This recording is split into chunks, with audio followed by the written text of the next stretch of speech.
सारिका मुंबई में अकेली रहकर एक ट्रैवल एजेंसी में काम करती है। उसके पड़ोसी की गंदी नज़र हमेशा खूबसूरत सारिका पर रहती है, लेकिन सारिका उन्हें हमेशा इग्नोर करती है। एक दिन करण नाम का लड़का सारिका की ट्रैवल एजेंसी में कुछ काम से आता है। वो सारिका में काफ़ी दिलचस्पी बताता है, लेकिन सारिका उसे कुछ खास रिस्पॉन्स नहीं देती। लेकिन हालात कुछ ऐसे होते हैं कि दोनों की मुलाकात कहीं ना कहीं हो जाती है और ऐसे ही आखिर दोनों में प्यार हो जाता है।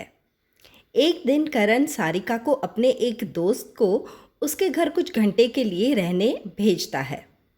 सारिका करण के दोस्त को अपने घर अच्छे से वेलकम करती है, लेकिन ये दोस्त सारिका को थोड़ा अजीब सा लगता है।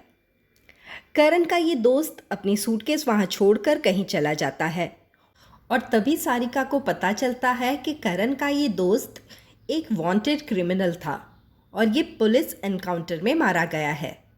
सारिका सहम जाती है और वो करण को फ़ोन करती है।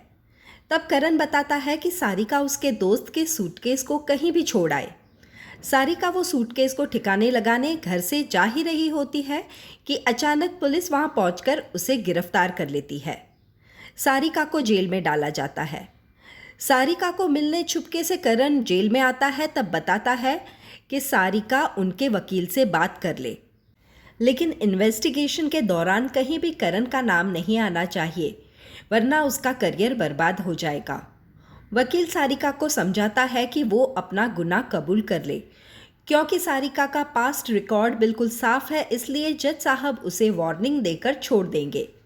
सारिका वकील की बात मानकर कोर्ट में अपना गुनाह कबूल कर लेती है कि उसका अंडरवर्ल्ड से कनेक्शन है। जज साहब सारिका को 7 साल की सज़ा सुनाते हैं। तब सारिका को एहसास होता है कि करण और उसके वकील ने उसे धोखा दिया है। करण अंडरवर्ल्ड के लिए काम करता है और उसने अपनी जान बचाने सारिका को फंसाया था। मिडिल क्लास सारिका के माँ बाप के लिए ये सदमा बर्दाश्त करना इजी नहीं था। वहीं सारिका भी जेल में रहकर जेल के अन्य कैदियों द्वारा की गई हिंसा का शिकार बनती है, लेकिन वहीं जेल में वो अपनी रक्षा कैसे करनी है वो भी सीख जाती है। अब सारिका पहले जैसी मासूम ना रहकर बिल्कुल बदल जाती है। सारिका को चूहों से बहुत डर लगता था, लेकिन जेल की 4 दीवारें सारिका को अंदर से इतनी कठोर बना देती है कि अब उसे चूहे क्या, किसी भी चीज़ से डर नहीं लगता। जेल में सारिका की मुलाकात प्रमिला से होती है, जो एक दिन जेल में आग लगाकर सारी गड़बड़ी के बीच सारिका को जेल से भगाने में उसकी मदद करती है। करण को अपने वकील द्वारा सारिका के जेल से भागने की बात पता चलती है, लेकिन वो उस चीज़ पर कुछ खास ध्यान नहीं देता। सारिका के जेल से भागने के बाद एसीपी मालती वैद उसे ढूंढने निकलती है। अपने आप को सबसे बचते बचाते सारिका वकील के घर पहुंच जाती है और सबसे पहले वो वकील की हत्या कर देती है। सारिका को पता चलता है कि करण एक गैंगस्टर के लिए काम कर रहा है, जिसकी आड़ में वो बहुत सारे इल्लीगल काम करता है और करण दिल्ली में है। सारिका दिल्ली जाती है, जहां वो करण को उसकी गर्लफ्रेंड के साथ देखती है। वो करण के होटल में बिल्कुल उसके सामने का कमरा लेकर उस पर निगरानी रखती है। सारिका प्रीपेड फ़ोन से अपनी माँ को फ़ोन लगाती है, तब एसीपी मालती उसे ट्रैक कर लेती है। दूसरी तरफ करण को गैंगस्टर संजीव के आदमी नाइट क्लब से उठाकर उसके घर ले जाते हैं। करण संजीव से अकेले में मिलता है, तब संजीव करण को जल्द से जल्द उसके पैसे चुकाने कहता है।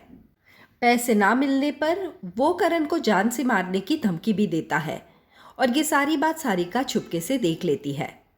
करण जब संजीव के कमरे से चला जाता है, तब सारिका संजीव का खून कर देती है और वहाँ जो भी सारे पैसे रखे थे वो लेकर वो भाग जाती है। इस खून का इल्ज़ाम करण पर आ जाता है। संजीव के आदमी करण पर होटल रूम में हमला कर देते हैं। तब कुछ गुंडे और करण की गर्लफ्रेंड मर जाते हैं। करण जैसे तैसे वहां से जान बचाकर भागता है, लेकिन तब उसकी मुलाकात एसीपी मालती से होती है, जो सारिका का मोबाइल ट्रैक कर उसे वहां पकड़ने आई थी। करण वहां से भाग खड़ा होता है और उसकी मुलाकात एक मॉल में सारिका से होती है। सारिका करण को अपने घर ले जाती है और खूब अच्छे से उसका ख्याल रखती है। संजीव के मरने के बाद करण के पीछे पैसों के लिए बिलाल के गुंडे लगे हैं।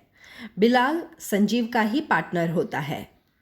सारिका को करण का ये हाल देखकर खूब मज़ा आता है। करण सारिका के साथ मिलकर बिलाल के घर जाता है, बिलाल को बताने कि उसने संजीव का खून नहीं किया और पैसे भी उसके पास नहीं है।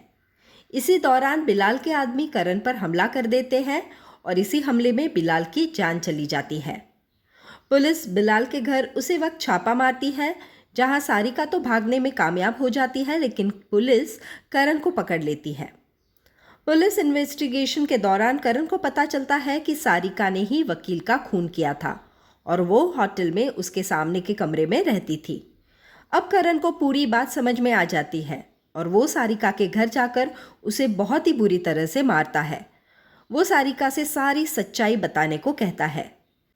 सारिका बताती है कि वो करण से अपना बदला लेना चाहती थी और वो गुस्से से पागल हो गई थी, इसीलिए उसने वकील को मारा और फिर संजीव की हत्या कर उसके पैसे चुराए।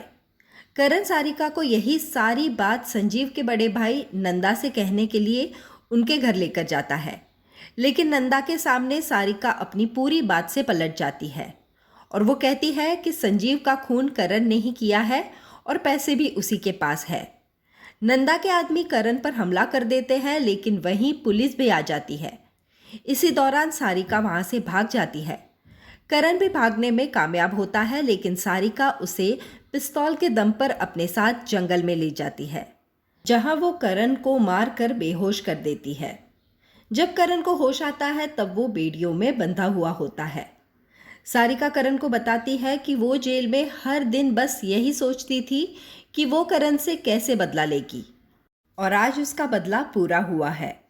वो करण को वहीं छोड़ देती है जहां पर चूहे करण पर हमला कर देते हैं और करण की बहुत ही दर्दनाक तरीके से मौत हो जाती है। सारिका सारे पैसे एसीपी मालती को देकर अपने आप को पुलिस के हवाले कर देती है। तो यही थी सुपरहिट थ्रिलर मूवी एक हसीना की कहानी। ऐसी ही नई पुरानी हिंदी मूवीज़ की कहानियों के लिए please do subscribe to my channel popcorn time with Vandana. धन्यवाद।